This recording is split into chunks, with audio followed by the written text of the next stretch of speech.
Le clavier. Ok. Très bien. Bien. Bonjour à toutes et tous. Impressionnant de voir autant de monde réuni, mais quelque part, je pense que mes collègues s'associeront à moi pour dire que ce n'est pas étonnant, puisque nous avons déjà eu le témoignage tout au long de la semaine de cette collaboration, coordination, cohésion. Voilà, je m'arrêterai là. Avant de démarrer les résultats, peut-être on va faire l'introduction et on laissera à votre directeur général et à votre président de CME de conclure. Avant qu'on se présente, l'ensemble de l'équipe d'experts visiteurs, on voulait vous témoigner, en tout cas vous faire un petit retour, vous remercier tout d'abord. On l'a fait tout au long de la semaine à la gouvernance et à vos managers, mais vous remercier pour votre disponibilité, vous remercier pour votre implication, on va dire, sur cette visite de certification qui a été pour nous relativement sereine parce que nous avons, je le disais aussi ce matin, été dans une réciprocité en termes de bienveillance.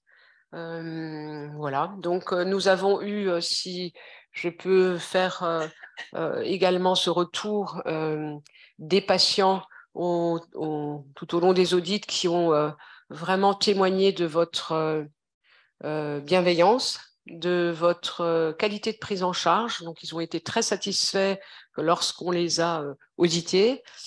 On peut faire le retour aussi sur des professionnels que vous êtes avec réellement, on l'a bien vu tout au long des audits, une coordination, une pluridisciplinarité dans les prises en charge des patients avec une préoccupation de le mettre vraiment au centre de vos prises en charge.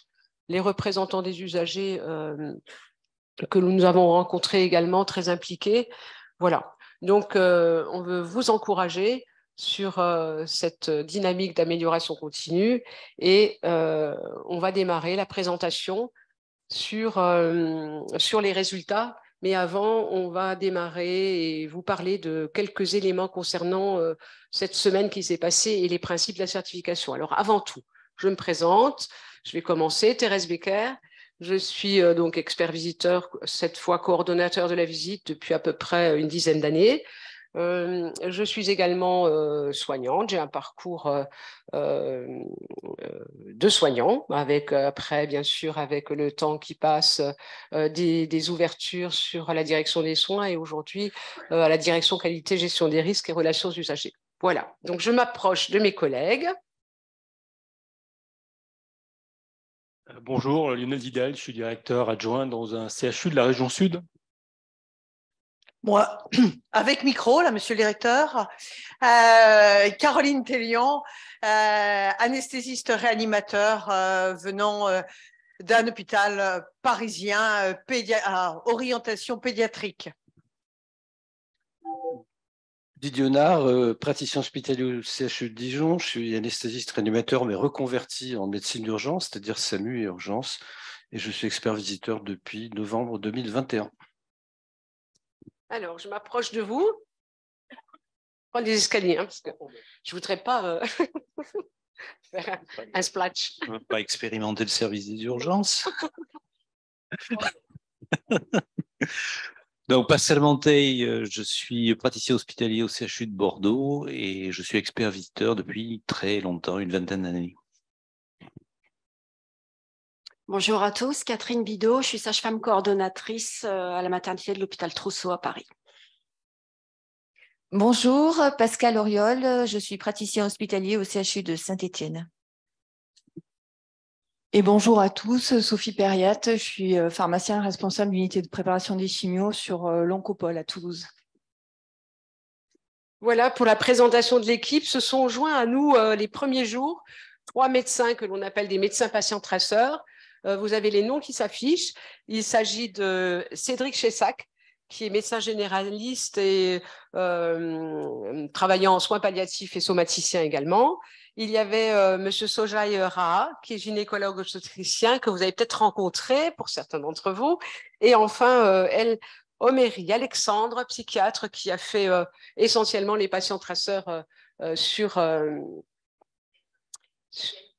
Pardon? J'ai oublié Fabienne. Ah oui, c'est vrai. Fabienne Dalmasso, pédiatre que vous avez rencontré aussi sur les patients traceurs qui concernaient les enfants. Bien, alors on poursuit. Donc, vous voyez, il y a 4 étapes. Bien sûr, la plus grande partie va se centrer sur les résultats qu'on va vous présenter. Quelques caractéristiques avant de démarrer qui concernent le dispositif de certification. Alors, on va dire rapidement, puisque il existe quand même depuis une bonne dizaine d'années, un peu plus. C'est un dispositif externe qui est obligatoire depuis, c'était créé depuis 1996. Tout établissement de santé est concerné, qu'il soit public, privé, voilà. Et il se fait tous les 4 ans par, vous l'avez vu, des experts visiteurs qui sont en fait des professionnels mandatés par la Haute Autorité de Santé, mais nous sommes sur le terrain et donc proches de la vie hospitalière et des préoccupations que vous connaissez et que nous connaissons. Ensuite, une fois que les résultats, enfin que la visite est passée, que les résultats ont été confirmés par la commission de certification, la diffusion des résultats devient publique. Et un petit mot sur la Haute Autorité de Santé qui, elle aussi, est soumise à une accréditation par un organisme international. Elle remet aussi, ça se fait tous les 2 ans, et elle a été certifiée cette année, en 2022, donc l'année qui vient de passer. Alors, les principes. On peut dire qu'elle permet d'écouter les patients, ce nouveau dispositif de certification, puisqu'il y a beaucoup de patients traceurs, mais aussi de rencontrer les professionnels et d'observer les pratiques. Permet aussi d'évaluer l'atteinte aux exigences du référentiel, puisqu'il y a, pour vous concernant, 127 critères. Et la cible, bien sûr, c'est de se rapprocher des 100% de conformité. De produire une synthèse, alors ça veut dire que lorsque, là d'ici 15 jours, on va envoyer à l'établissement un rapport sous forme de synthèse sur les différents chapitres, en tout cas partie de ce référentiel de certification, en y mettant les points forts et les axes de progrès qu'on peut vous proposer. Voilà, donc ça, ce sera fait. Et ensuite, elle permet aussi d'accompagner l'établissement dans sa démarche continue de la qualité et de la sécurité des soins. Ça veut dire que malgré tout, au travers de cette semaine, vous l'avez vécu vous-même, nous avons également partagé sur les pratiques, mais en même temps, ça permet de prendre conscience de certains axes d'amélioration. Ça ne se veut pas être... C'est écrit, ce n'est pas un jugement des professionnels, ce n'est pas une inspection, c'est de constater à un moment donné, donc durant cette semaine, c'est une photographie dans un contexte donné comment je dirais, d'un constat où vous en êtes à un moment donné par rapport aux attendus des éléments, des critères de certification. Voilà. Il y a 4 enjeux. Sans être trop longue, je dirais le premier enjeu, vous voyez bien que c'est l'engagement du patient, il est bien au cœur des préoccupations. De plus en plus, on essaie de lui laisser une place de plus en plus importante. Alors, comment est-ce qu'on va évaluer cet engagement du patient? Ça peut être par différents moyens, différentes actions ou individuelles ou collectives. C'est déjà par la présence des représentants des usagers, mais ça peut être aussi au travers des questionnaires de sortie, la place que vous laissez à l'écoute de sa satisfaction, l'adhésion à son projet de soins, l'écoute que vous portez ou le partage ou la collaboration avec les proches et les aidants. C'est toutes ces actions qui peuvent être menées avec les bénévoles, enfin les partenaires, les patients partenaires, parce que vous avez beaucoup de patients qui participent aux éducations thérapeutiques. Voilà, c'est tout ça. Deuxième enjeu, il est porté par la culture de l'évaluation de la pertinence et du résultat. Ça parle ou ça parle pas, on parle de plus en plus de pertinence, c'est où le bon soin, le bon geste, le bon médicament pour le bon patient au bon endroit, c'est ça ce que ça veut dire, c'est que et l'évaluation des pratiques, c'est vraiment le socle important. C'est de connaître les résultats de vos pratiques, c'est-à-dire des indicateurs que vous suivez, par exemple la douleur, est-ce que vous êtes conforme aux attendus, et d'évaluer vos pratiques. Ce que vous faites souvent au travers de staff, RMM, CREX ou autres, c'est de se questionner sur les résultats de vos pratiques pour le patient pour pouvoir améliorer si il y a des écarts ou en tout cas si ça ne correspond pas aux besoins. Nous avons le travail en équipe comme autre enjeu. Vous l'avez témoigné au travers des parcours, c'est vous-même qui le dites que lorsque on est en cohésion, en collaboration, en coordination, eh bien c'est bien le patient qui en profite et quelque part vous aussi parce que ça donne une dynamique et ça permet de soutenir et reconnaître tout ce que vous investissez et qu'il n'y a pas de perte d'énergie à des ruptures de parcours et qui des fois démotivent. En tout cas, le travail, la cohésion d'équipe, c'est un point fort pour la qualité et la sécurité des soins. Et enfin, le dernier enjeu, on en a fait la preuve, enfin vous en avez fait la preuve aussi, au travers des évolutions du système de santé. Ça peut être un contexte sanitaire inattendu, comme nous avons eu avec la Covid, avec les épidémies là cet hiver. Ça peut être aussi tout ce qui concerne les attaques sur le système informatique qui devient quand même une préoccupation. Ça peut être les problématiques qu'on rencontre maintenant, alors plus ou moins en fonction des régions et des hôpitaux, tout ce qui est pression sur les ressources humaines parce qu'on manque de professionnels. Voilà, c'est en fait la capacité pour chaque établissement de trouver de l'agilité, de s'adapter à tout ce qui se trouve voilà, tout ce qui se trouve et qui apparaît là dans les évolutions. Alors là, un petit point sur la finalité de la certification. Le nouveau référentiel, parce qu'il n'avait pas été changé depuis 10 ans, il est composé de 3 chapitres, il a été complètement remanié, c'est intéressant. Tout le premier volet qui regroupe des objectifs propres et des critères qui s'intitule le patient, donc qui tourne autour du patient et de ses attentes, que ce soit au niveau de besoins, respect, participation au projet, etc., évaluation de la douleur, enfin. Et le deuxième chapitre vous concerne particulièrement, même s'il y a des croisements, hein, mais ça concerne les équipes de soins. Et le troisième chapitre avec des critères qui concernent la gouvernance. Alors, il est écrit l'établissement de santé. Ça veut dire vraiment la collaboration entre la direction et la communauté médicale pour mener les projets et soutenir cette démarche d'amélioration continue de la qualité et de la sécurité des soins. Vous voyez qu'il y a 15 objectifs. Ces objectifs sont répartis par chapitre. Votre programme, c'est-à-dire que durant toute cette semaine, on peut vous dire qu'il y a eu, alors si vous additionnez, on n'est pas loin d'une centaine, 47 patients traceurs, 20 parcours traceurs, 17 traceurs ciblés, on fera un petit point là-dessus, et 14 audits système avec 3 rencontres de la gouvernance, sur des thématiques précises comme le leadership, la qualité de vie au travail, la participation au parcours du territoire, etc. Il y a eu 10 rencontres des professionnels sur le terrain, on est venu vers vous. Il y a eu aussi des rencontres des professionnels de nuit et nous avons rencontré également les représentants des usagers. Le calcul des résultats. Rapidement, vous savez qu'il y a 3 chapitres maintenant, patients, équipe de soins et établissement, sans que ce soit trop lourd. Les objectifs sont répartis, les 15 objectifs par chapitre. Les critères sont rattachés à des objectifs. Et puis après, vous avez peut-être vu des grilles ou pas des grilles, nous avons des éléments d'évaluation qui nous permettent de dire oui ou non, c'est si ce critère est conforme ou pas. Seulement, les critères et les éléments d'évaluation sont vus, audités, vous avez vu, il y a 100 audits, ils sont vus plusieurs fois.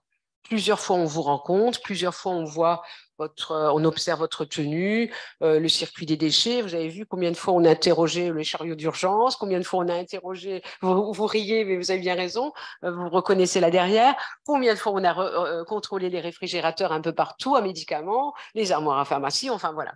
Ça veut dire qu'on l'a vu de moult fois, et en faisant la moyenne de ce qui était conforme et ce qui n'était pas, on obtient un taux de conformité aux critères.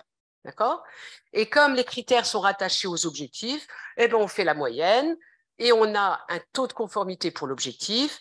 On fait la moyenne des objectifs pour un chapitre et on a un taux de conformité pour le chapitre.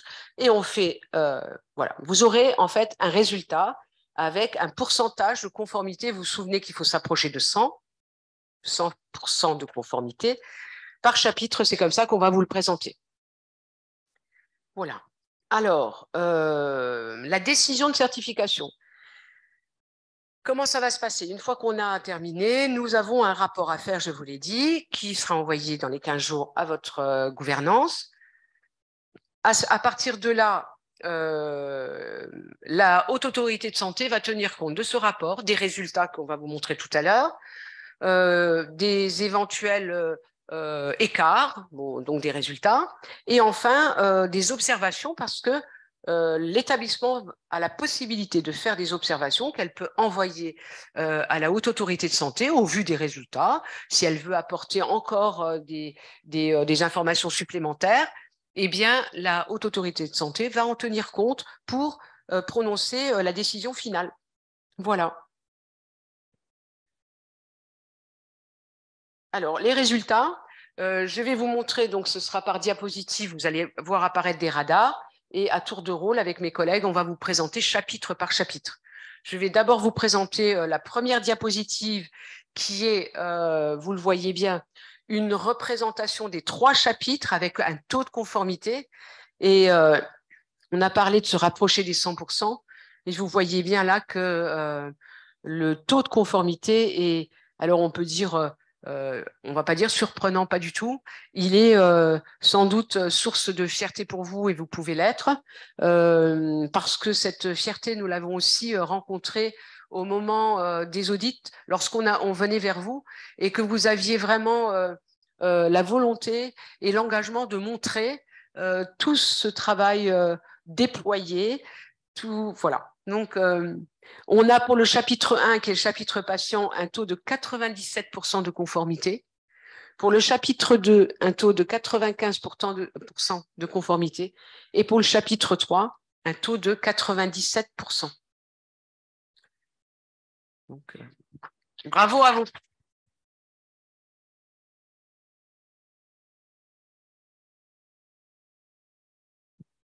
Alors, pour les diapositives suivantes, vous allez avoir une présentation de radar, cette fois par chapitre. Et mes collègues vont vous présenter des points forts. Alors, on ne peut pas tout présenter parce que nous avons un temps limité, mais en tout cas, les principaux points forts que nous avons pu observer dans cette semaine-là, il y en a peut-être d'autres que nous n'avons pas vus, mais en tout cas, voilà. Et vous aurez également des axes de progrès que l'on peut vous proposer par rapport à ce que l'on a pu constater tout au long de cette semaine. Voilà. Merci. Je reprends la parole. Alors, je vais vous faire le retour sur le patient. Donc, c'est comme d'habitude, là, ça marche comme ça. Voilà. Alors, les résultats par objectif, si vous voulez, vous voyez, tous les objectifs ont été classés. Alors là, je ne vous fais pas que le patient. Tu as oublié une diapo, Thérèse. C'est une diapo générale, c'est pas grave. Donc, oui, voilà. Non, mais bon, il n'y a pas de problème, je peux vous la présenter. Donc, tous les objectifs, hein, les chapitres, vous voyez, les 3, 1, 2, 3, c'est le chapitre, et puis après, il y a les sous-chapitres, et vous avez à chaque fois les résultats. Donc, si vous voulez, je pense que la Haute Autorité de Santé vous demandera à la prochaine certification d'atteindre 105%, parce que là, si vous voulez, vous partez de trop, et donc, il va falloir revoir ces résultats. Alors, pour le patient, il y a 4 sous-chapitres, vous voyez. c'est l'implication du patient dans les décisions qui sont prises pour lui. Donc, il va le prendre avec vous, avec les aidants. Le patient est respecté, donc c'est la confidentialité, c'est le respect du patient. Ensuite, vous avez les proches ou aidants qui sont associés au projet de soins du patient et les conditions de vie qui sont analysées. On se rappelle tous quand on est soignant que quand on laisse sortir un patient de l'hôpital, il faut quand même savoir où il va, parce que s'il est SDF, ça va poser quelques problèmes, il vaut mieux le savoir. Alors, voilà, on a dégagé, si vous voulez, pour le patient, des points forts qui sont en vert et des axes d'amélioration qui sont en rouge. Alors, les points forts, c'est l'information du patient et la recherche de son application.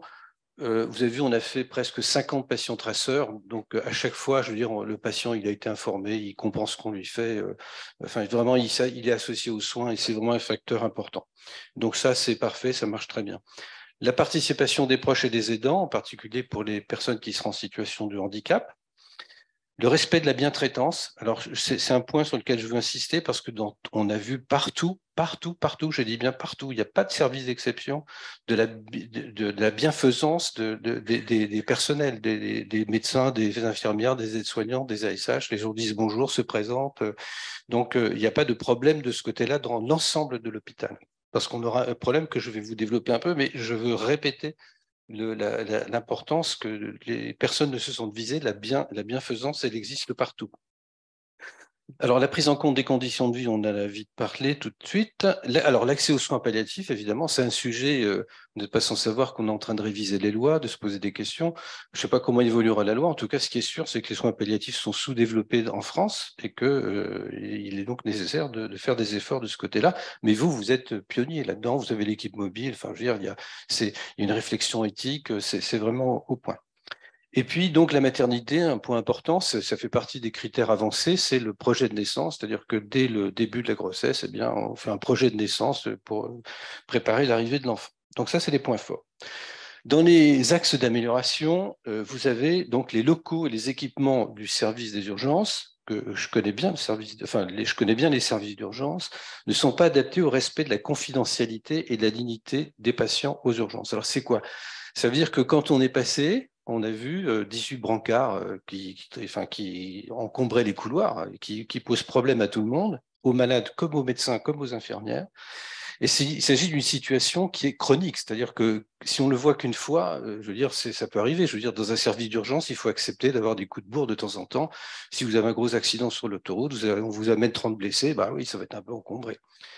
Donc la situation est chronique, elle n'est pas de votre fait, c'est parce que les chiffres sont absolument terrifiants, parce que tous les services d'urgence sont touchés par une augmentation des passages, mais chez vous, c'est une augmentation extrêmement significative, c'est-à-dire que le service, il est dimensionné pour 30 à 40 000 patients, et puis il y en a aujourd'hui plus de 100 000, donc forcément, ça ne peut pas fonctionner.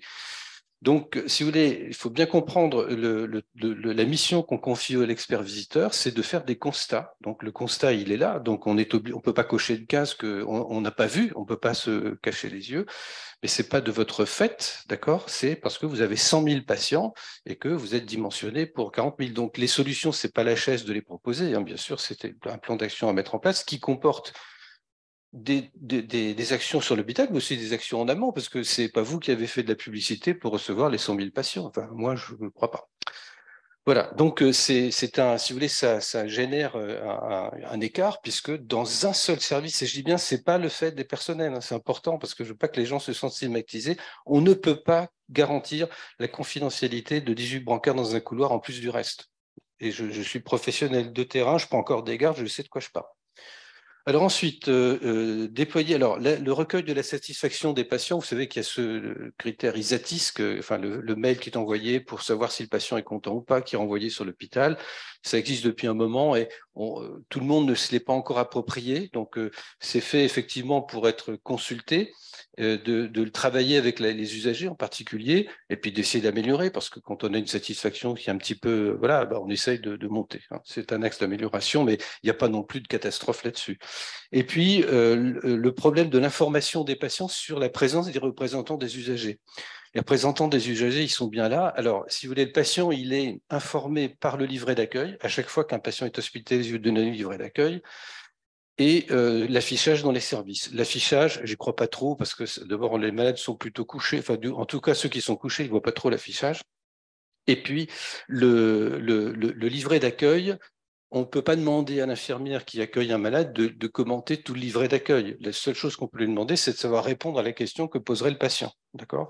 Qu'est-ce que c'est qu'une personne de confiance, etc. Bon, ok, mais sinon, on ne peut pas expliquer un livret de, je ne sais plus combien il fait, mais enfin, il y a trop de pages.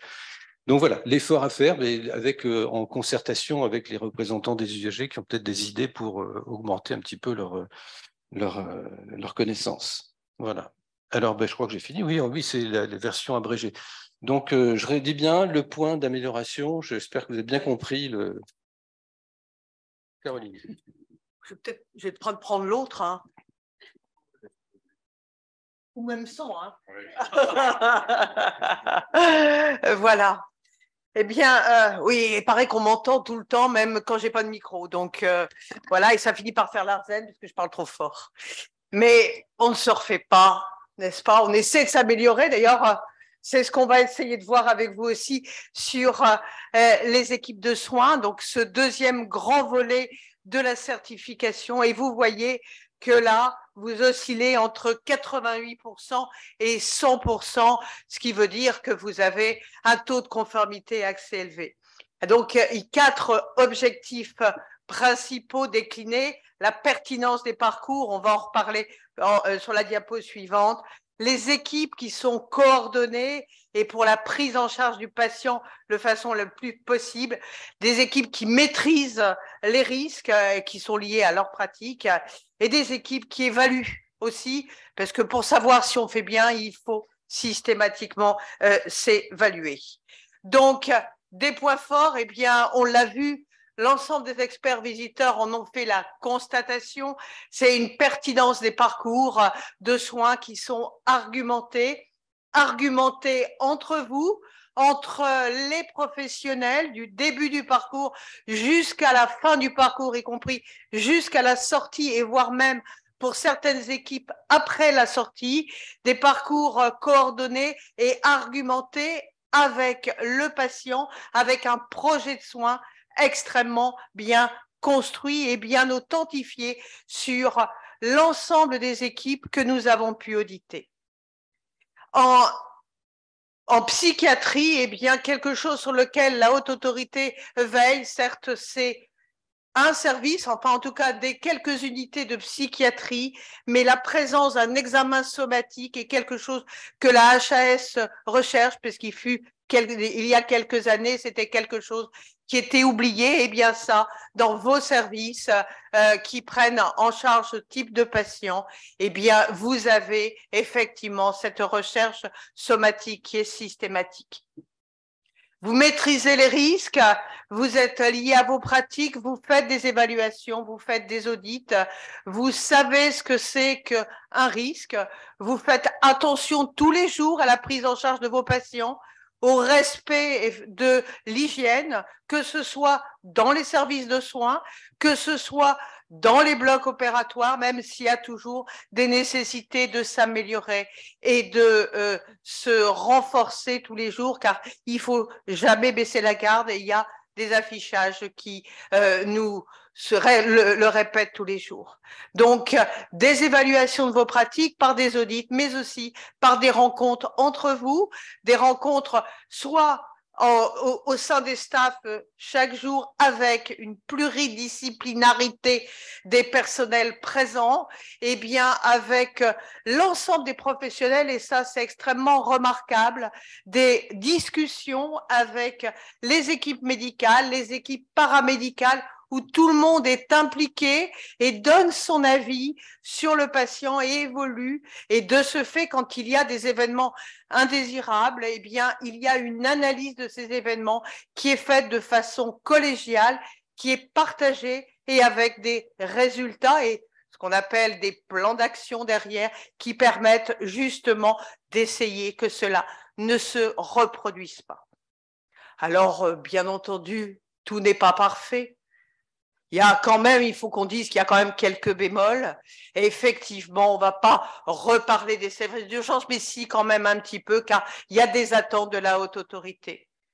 Comme on l'a dit, il y a une charge de travail extrêmement importante au service d'urgence et nous en sommes tous conscients et monsieur le directeur en est encore plus conscient que nous-mêmes pour essayer justement d'améliorer ce que vous voulez faire, et on l'a tous ressenti, la qualité des soins de vos patients avec effectivement une surveillance des délais d'attente qui ne sont pas communiqués aux patients, mais voilà, ça fait partie des attentes de la haute autorité.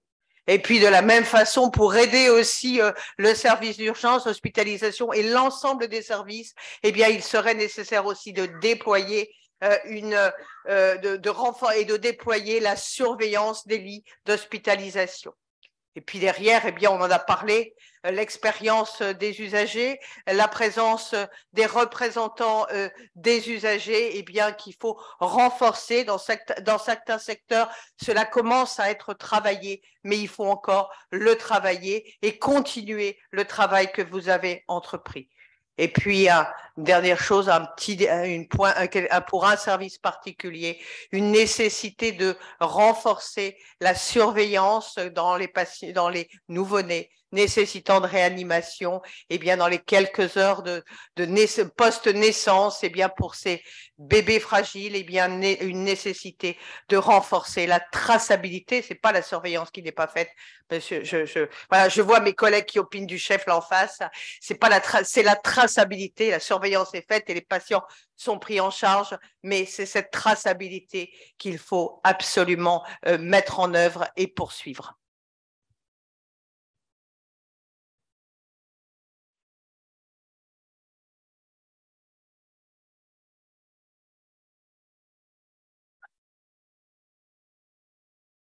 Donc, le chapitre 3, qui est décliné en 7 objectifs, ce chapitre concerne l'établissement.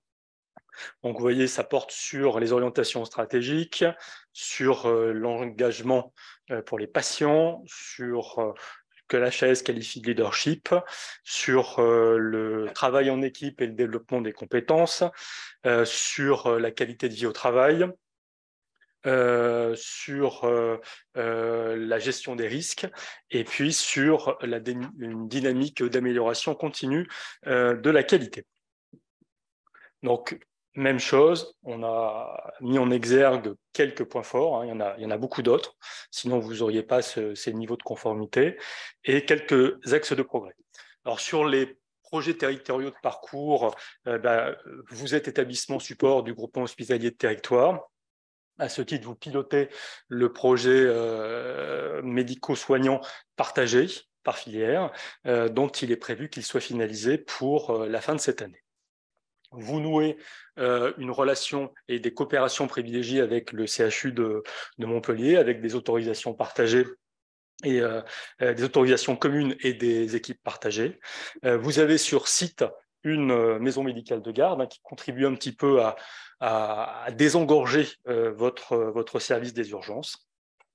En termes de promotion de la bientraitance, vous avez une charte, vous avez des formations, il y a eu des campagnes de sensibilisation, vous avez des circuits de déclaration pour les situations identifiées ou à risque de maltraitance.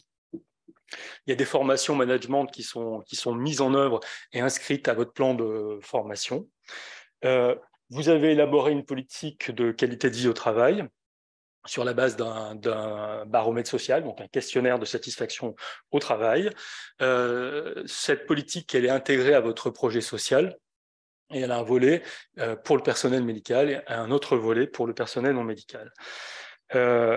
Sur la gestion des urgences vitales, vous mettez en œuvre beaucoup de choses. Il y a un numéro d'appel unique qui est le 15. On a pu constater dans les services la présence quasi systématique, je dis quasi, de chariots d'urgence. Il y a un référent médical qui est identifié. Il y a des formations qui sont mises en œuvre. Il y a des simulations qui sont également réalisées in situ. Sur les axes de progrès, donc renforcer, on a déjà parlé, la participation des représentants des usagers à la dynamique d'amélioration. Le deuxième aspect, la sécurisation de la prise en charge des césariennes au bloc obstétrical, concerne le fait qu'il n'y a pas une couverture H24 avec une infirmière de bloc opératoire pour les césariennes. Donc ça, vous avez identifié des actions que vous allez mettre en œuvre très prochainement, notamment avec le recrutement d'infirmières de bloc opératoire. Et puis, dernier point, en axe de progrès, poursuivre la dynamique d'accréditation en équipe qui est mise en place, qui concerne un certain nombre de spécialités, hein, mais qui ne concerne pas tous les secteurs à risque. Voilà.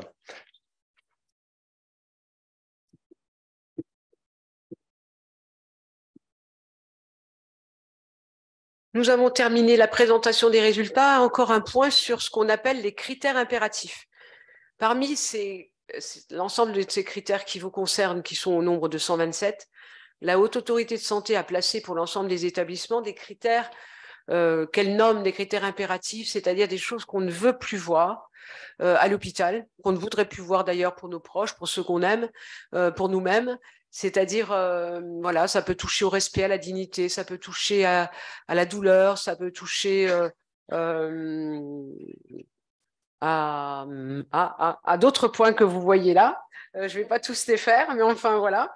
Et oui, les contentions, les entraves à la liberté, enfin, il y a les médicaments à haut risque, par exemple.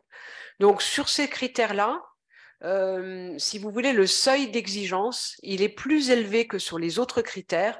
Et lorsqu'il y a un écart, eh bien, il est davantage sanctionné, si on peut le dire comme ça.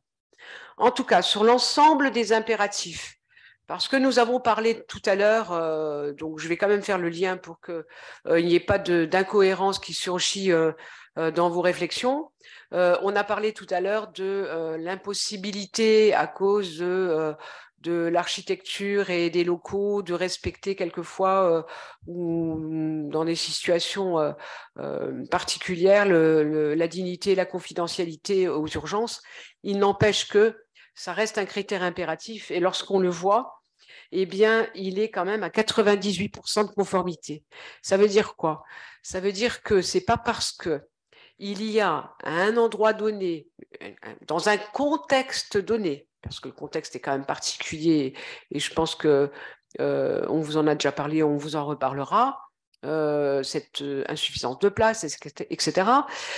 Ça ne doit pas remettre en cause tout le travail qui est fait par l'ensemble des professionnels dans ce secteur-là et dans l'ensemble des autres secteurs où quand même on a bien vu que la bienveillance est appréciée par les patients et démontrée lorsqu'on vous a rencontré lors des audits. D'accord? Donc ça, c'est important de le dire. Ensuite, vous voyez que tout est au vert. Parce qu'il y a une petite légende, il y a des couleurs, oui, vous les voyez apparaître sur votre droite en bas. C'est moins bon quand c'est orange, voilà, et c'est pas bon quand c'est rouge. Donc tout est au vert, ça veut dire que vous avez rempli là des résultats qui sont tout à fait remarquables par rapport à vos pratiques concernant ces critères impératifs. Et après, il y a ce qu'on appelle des critères avancés. Les critères avancés, ce sont aussi des critères que la Haute Autorité de Santé a identifiés comme étant des critères que l'on attendra demain, sans doute à la prochaine itération de certification, mais qui sont quand même identifiés pour permettre aux établissements d'anticiper sur les exigences et d'avancer parce que c'est quand même depuis 2006, ça nous permet quand même ces démarches de certification de s'interroger et on a quand même sur la qualité et la sécurité des soins et ça nous a quand même permis d'avancer dans beaucoup de domaines. Toujours est-il que ces critères avancés qui ne sont pas sanctionnés aujourd'hui en termes d'approche des 100%, mais malgré tout, je me recule un peu avec ce micro, malgré tout, on a des résultats qui sont très intéressants concernant les futurs parents, par exemple, qui discutent du projet de naissance. On l'a vu que c'est un point fort, mais il est, dans ce qui a été audité, en tout cas, présent à 100%. Ce qui est quand même un beau résultat. Ensuite, en ce qui concerne la sécurité des prises en charge, on parle beaucoup de conciliation à déployer. Eh bien, ici, dans votre établissement, elle est déployée et rencontrée à 83% sur le processus-là. Ensuite, nous avons l'expertise patient.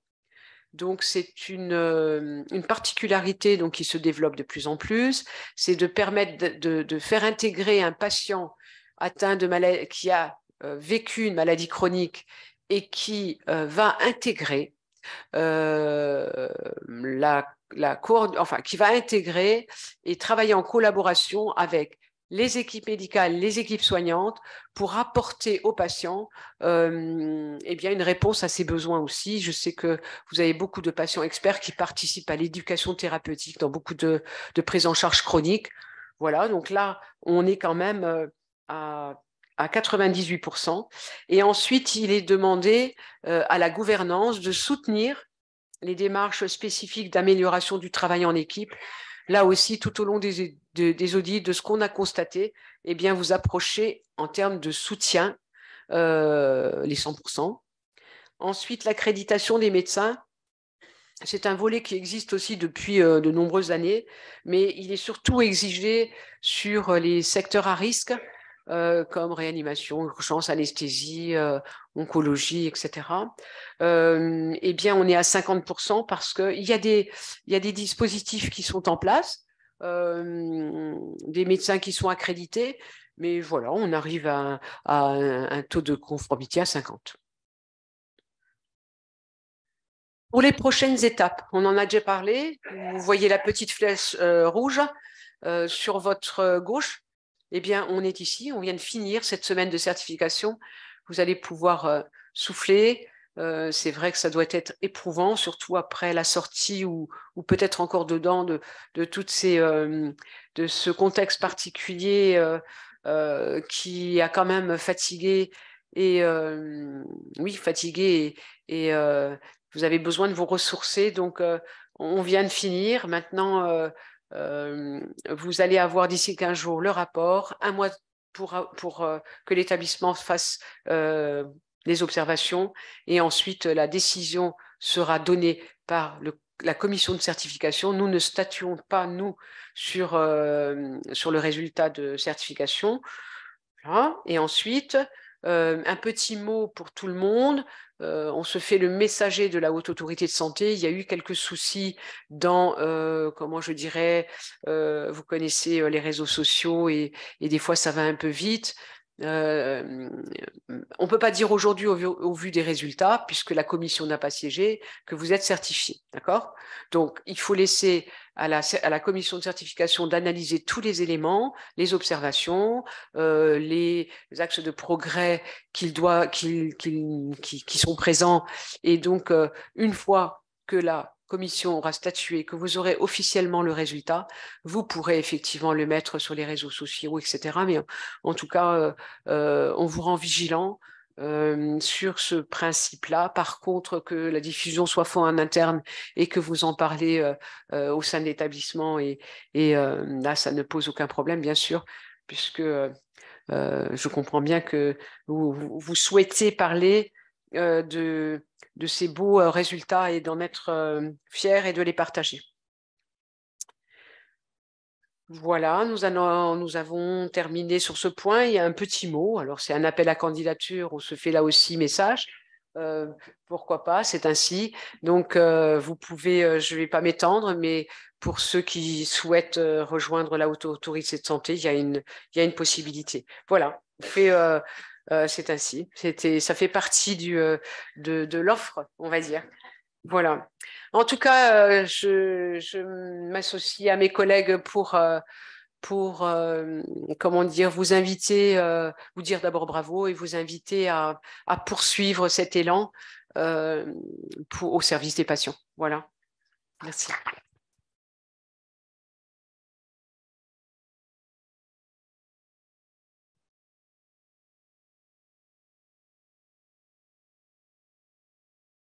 Bonjour à tous. Merci beaucoup, Madame Becker. Merci à l'ensemble du Collège des experts visiteurs pour votre présence toute cette semaine auprès de l'ensemble de nos équipes, qui a permis, comme c'est le cas tous les 4 ans, de vivre ensemble ce moment fort dans la vie institutionnelle du CHU de Nîmes, qu'est la procédure d'évaluation externe, qu'est la certification, qui a donc pour objectif d'évaluer notre fonctionnement global sous l'angle de la qualité et de la sécurité des soins. Donc, comme vous le savez, nous avons ensemble conduit la dernière certification en 2018-2019, avec un niveau A à l'époque obtenu, qui était le niveau le plus élevé. Et grâce à la mobilisation de l'ensemble des professionnels du CHU de Nîmes, que je tiens à remercier sincèrement, et le nombre de personnes présentes cet après-midi dans l'amphithéâtre montre la dynamique que le CHU entretient depuis que les démarches qualité ont été mises en œuvre. Donc, merci à tous les professionnels du CHU de Nîmes, quel que soit leur métier et leur fonction, pour permettre ces résultats remarquables à l'occasion de ces périodes de certification, mais aussi tout au long de nos années de vie institutionnelle, puisque ces démarches sont continues. Elles ne s'arrêtent pas à la photographie, à un instant T, tous les 4 ans, des dispositifs mis en œuvre. Donc, vous l'avez dit, grâce à vous tous, les points positifs sont très nombreux sur les projets de soins personnalisés, la bientraitance, la coordination des équipes, non seulement médicales et soignantes, mais aussi avec les équipes administratives, techniques, logistiques. On a multiplié, comme vous le savez, les espaces de concertation et de codécision, y compris dans la médicalisation, ce qui est un sujet à la mode, des décisions et des processus d'arbitrage. La grande coopération et pluridisciplinarité entre toutes les équipes, le grand niveau d'expertise médicale et soignant des équipes du CHU de Nîmes, les dispositifs innovants dans de nombreux sujets, généralisation de la pharmacie clinique, dispositifs innovants en gériatrie avec l'UPOG et les systèmes de fonctionnement en filière gériatrique intégrés, un circuit du médicament sécurisé avec 83% de conciliation médicamenteuse. Je crois que c'est un taux très rare dans ces critères avancés, puisque la démarche de pharmacie clinique a été généralisée à l'initiative de notre vice-président de la CME et avec le soutien de la direction générale depuis des années. Des établissements qui, au niveau architectural, sont tout de même en grande partie rénovés. L'hôpital du Gros-du-Roi, bien sûr, les schémas immobiliers que nous continuons à déployer sur Carrémaux et Serre-Cavalier, même si nous avons encore, compte tenu des systèmes de santé publique qui parfois s'effondrent et laissent le CHU seul pour l'ensemble du département du Gard, des améliorations toujours à projeter et mettre en œuvre en termes de locaux, d'architecture et de plateaux techniques. Donc, bien évidemment, sans rentrer plus avant dans les détails des résultats que vous avez bien voulu nous présenter cet après-midi, je voulais me féliciter au nom de tous de la qualité de votre présence et de votre bienveillance parmi nous toute cette semaine, et surtout remercier toutes les équipes de la qualité de leur accueil et de leur écoute et de leur interaction avec l'équipe des experts visiteurs au cours de cette semaine, encore une fois, qui est un temps fort de la vie institutionnelle du CHU. C'est effectivement le fait que toutes les qualités réclament une constante vigilance, un esprit critique jamais en défaut et un travail continuel de conception, d'intelligence et du cœur. Je vous remercie. Merci à tous pour votre implication et je laisse la parole à notre présidente CEM. Merci encore.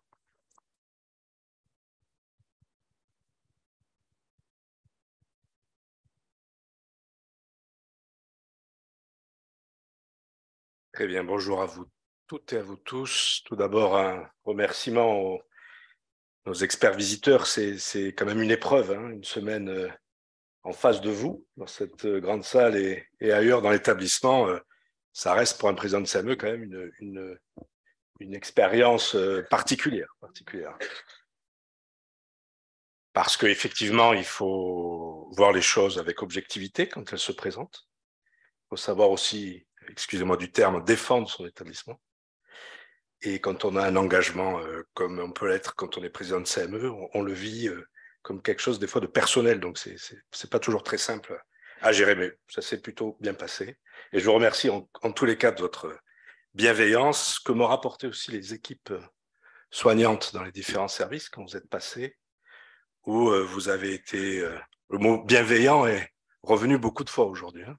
Mais c'est vrai, quand vous êtes venu dans les services, quand vous avez rencontré les équipes, vous les avez laissés à leur tâche quand il le fallait, vous avez su prendre la position, être là sans juger et bien sûr critiquer. Donc, merci encore. Alors, c'est très simple, je ne vais pas être très long, je vais terminer cette journée comme j'ai commencé mon discours lors de la présentation de notre établissement, puisqu'il y a une partie présentation du management, c'est comme ça qu'on nous appelle, nous sommes des managers, la gouvernance de notre hôpital. Et j'ai commencé par dire, je suis extrêmement fier de mon établissement et de représenter mon établissement parce qu'il a toujours fait preuve d'une grande solidarité, qu'il a toujours fait preuve d'une grande humanité pour les moments de crise qu'on a connus et pour aussi tout ce qui n'a pas été des crises. Et donc, je vais tout simplement terminer de la même façon parce que vous avez vu beaucoup de pourcentages, vous avez vu beaucoup de choses, beaucoup d'informations en vert, en rouge. Moi, je retiens surtout du vert, et surtout du vert grâce à vous. Et si on devait vous mettre un pourcentage, puisque nous n'avons pas encore la note, et on l'aura bien plus tard, c'est du 100% pour toute l'équipe. Et encore une fois, merci, parce que tout cela, on le doit à vous, à votre implication dans tout ce qui a été fait. Et vous avez toujours répondu présent. Toujours répondu présent quand on est rentré de façon naturelle dans cette culture de l'amélioration de la qualité. Ce n'est pas quelque chose qu'on a fait la veille pour le lendemain.